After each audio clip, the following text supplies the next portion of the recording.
অন্যতম সেরা জুটি দেব শুভশ্রী। শুধু পর্দায় যে তাদের প্রেম গড়ে উঠেছিল এমন কিন্তু নয়, বাস্তব জীবনেও তারা একে অপরকে ভালোবাসতো। ইন্দুবালা শুভশ্রী কান্ত।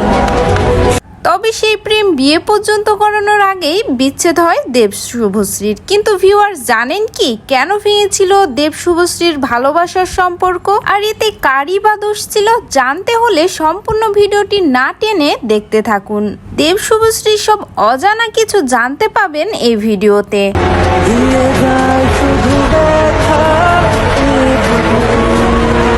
বাংলা সিনেমার অন্যতম হিট জুটি ছিল দেব শুভশ্রী। দর্শক যেন অপেক্ষায় থাকতো কখন দেব শুভশ্রীর নতুন সিনেমা মুক্তি পাবে। শুধু পর্দায় নয়, বাস্তবেও গড়ে উঠেছিল এই জুটির মধ্যে ভালোবাসার সম্পর্ক। তবে সেই ভালোবাসার সম্পর্ক পূর্ণতা পাওয়ার আগেই দেব শুভশ্রীর মধ্যে মিউচুয়াল ব্রেকআপ হয়েছে।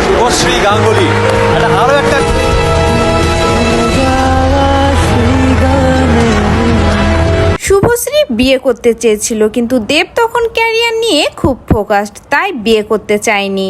এতে শুভশ্রী অনেকটাই ভেঙে পড়ে। শুভশ্রী মুভি করা বন্ধ করে দেয়, ইন্ডাস্ট্রি থেকে নিজেকে দূরে সরে নেয়। এতে দেবও বিষয়টাতে ভেঙে পড়েছিল, কিন্তু সেই সময়টাই রুকমিনি দেবের সঙ্গে ক্লোজ হয়। আর শুভশ্রী অপেক্ষায় থাকে, ভাবে যে শুভশ্রীর শূন্যতা দেব নিজের জীবনের পাশাপাশি ক্যারিয়ারে উপলব্ধি করতে পারবে। এর মধ্যে ধূমকেতু ছবির চুক্তি হয় 2015-তে। তখন মুভি করতে এসে শুভশ্রী উপলব্ধি করে দেবের জীবনে তার শূন্যতা পুষিয়ে দিতে রুকমিনি চলে এসেছে।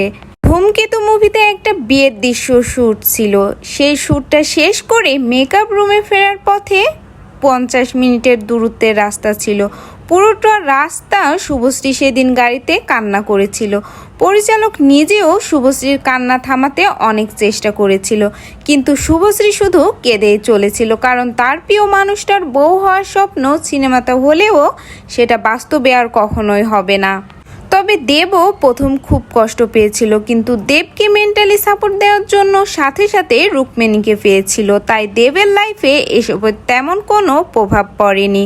কিন্তু শুভশ্রী 4 বছর আর কোনো মুভি করেনি। দীর্ঘ 8 বছর পরে দেব এবং শুভশ্রীকে একসাথে স্টেজে দেখা যায়, এবং সে দৃশ্যতে দেব শুভশ্রীর ফ্যান ফলোয়ার্স লক্ষ্য করে যে দেব কিন্তু অনেকবার শুভশ্রীর দিকে তাকালেও শুভশ্রী একবারের জন্যও দেবের দিকে তাকায়নি।